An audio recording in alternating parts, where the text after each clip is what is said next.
Hey folks, Colin here from Sumthins Recording, and today I want to show you how to clean up your mix using a high-pass filter.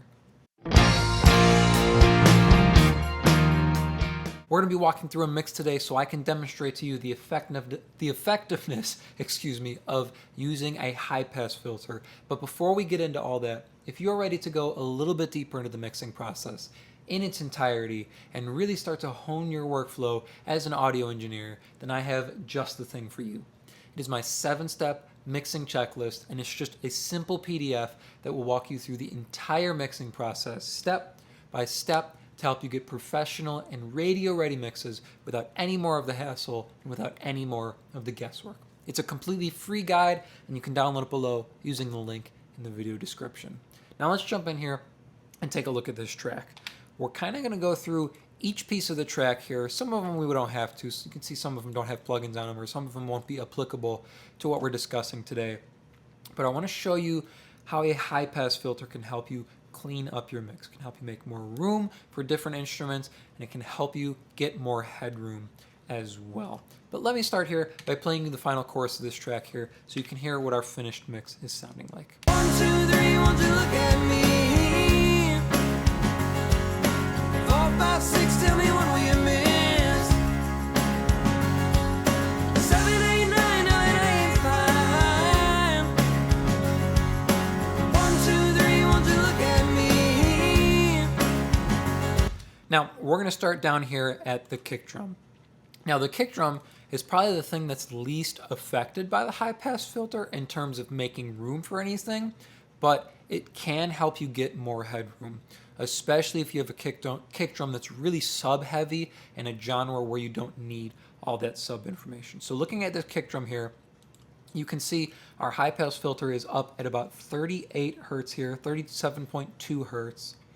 And we're rolling off everything below that with kind of a medium slope here, 12 dB per octave slope. But take a listen to our kick drum here, and I'll turn off our plugins after it here as I A-B the high-pass filter. Listen to how our kick drum changes.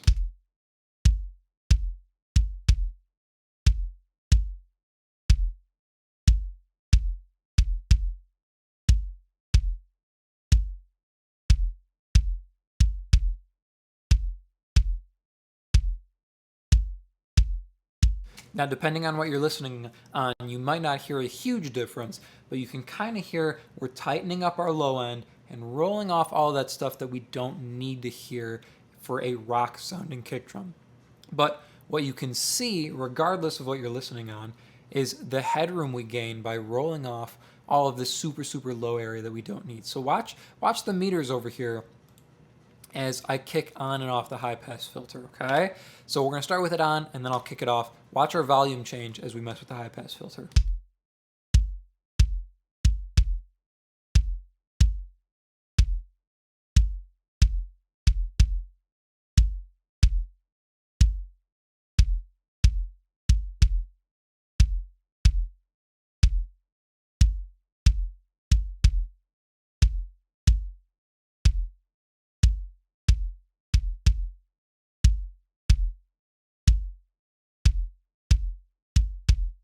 Hear how we focus our low end and we gain more headroom by rolling off all that unneeded sub area? That's the power of a high-pass filter here.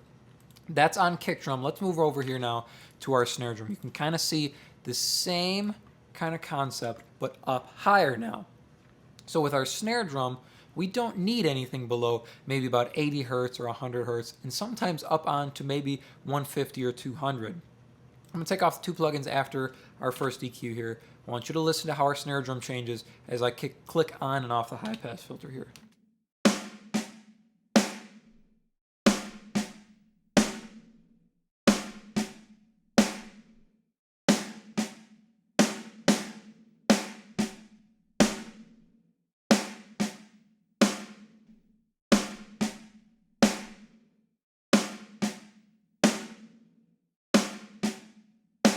So we're reducing all of these frequencies down below that you can see happening, but not necessarily hear all of the time.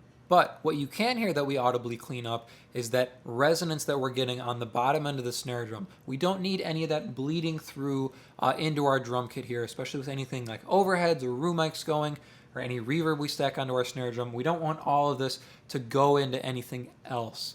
And especially when we layer on compression or we boost the low end to get more weight out of it down the road, we don't want all of that to be emphasized. So using our high pass filter to clean up the bottom end there, tighten things, focus our snare drum there. That's our kick and our snare now. We're going to jump further down the road here now to our bass guitar here.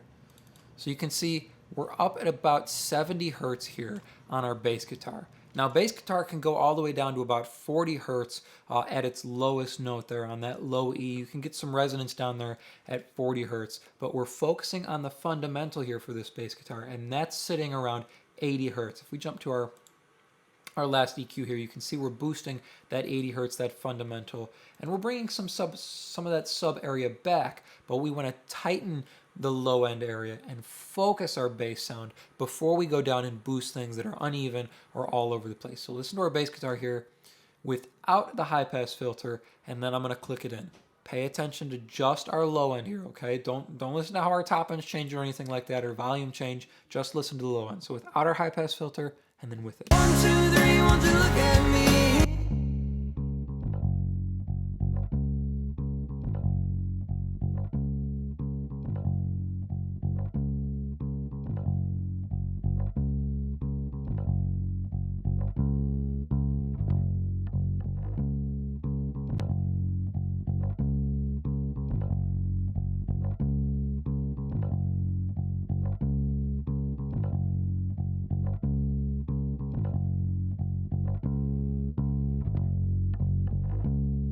You can hear we're rolling off all that extra sub information that we don't need to hear inside the mix here. And we tighten up our bottom end, and it's going to sit really, really nicely with our kick drum. The other thing to note is when I throw the compressor in, without our high pass filter, we're getting some distortion coming out of the compression because all of this sub information is pushing into our compressor and driving it harder than we need to. That's why we're rolling off, then compressing, and then boosting any low end that we need to get back afterwards. So controlling our low end, isolating the frequency range that we need, and then emphasizing anything we need after.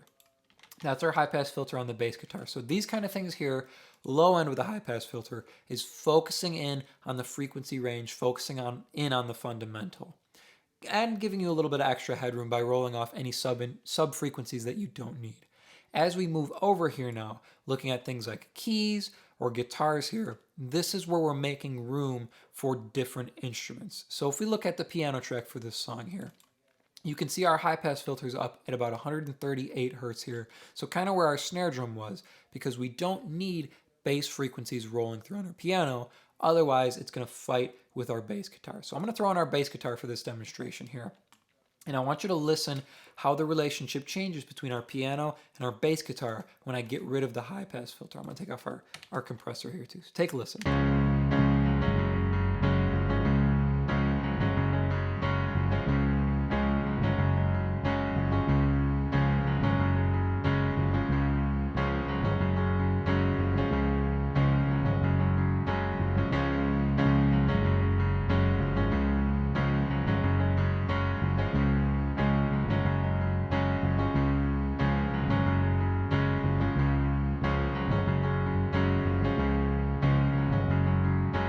Hear how much cleaner the bottom end is with the high pass filter in on the piano? That's because we're delegating our low end power to mainly one source, which is our bass guitar there. We want that bottom note, that low note, to come from one source. We don't need the low end on the piano and the low end on the bass guitar combining and fighting for dominance down there in the low end. Our piano's living in this frequency range here above about 150 here. Our bass guitar is living down here around 80 hertz. That's the benefit of our high pass filter there. Now, moving over here, let's take the same kind of look here at our electric guitar and our acoustic guitar here. On our electric guitar, same kind of thing, right? We're up at about 140 because the low end on our electric guitar is sitting here at 200. Not down at 80 hertz. Same kind of deal here. We're up even higher on the acoustic guitar. So listen to these two here, and I'll A-B these two EQs for you.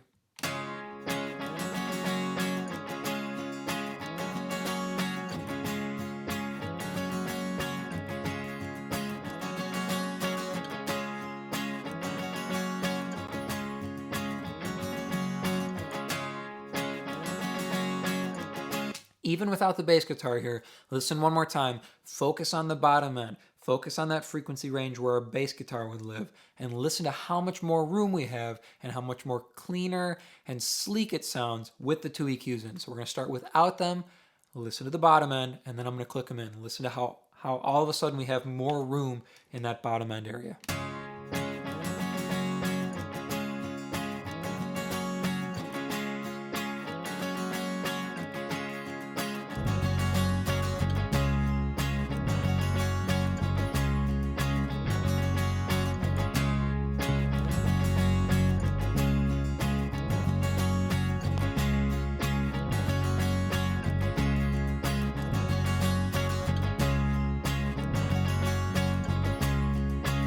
By rolling off that bottom end area on our electric guitar and our acoustic guitar, we give each instrument its room to shine and its place to sit. So nothing is sitting on top of each other.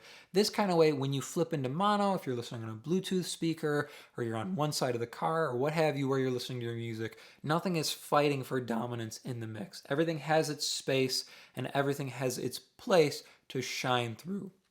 Last thing we're going to do here is we're going to throw in our piano here. So we're going to listen to our bass guitar, electric guitar, our acoustic guitar, as well as our piano track here. And I'm going to take off the high pass filter on all of these three instruments here so you can hear how they fight with the bass guitar if we don't roll off that low end, make room for our bass guitar, and clean up all the frequencies that we don't need on our electric guitars, our acoustic guitars, and our piano. So starting with out here, and then listen when I click these EQs in, how suddenly everything falls into place here, and it feels smoother and it feels cleaner.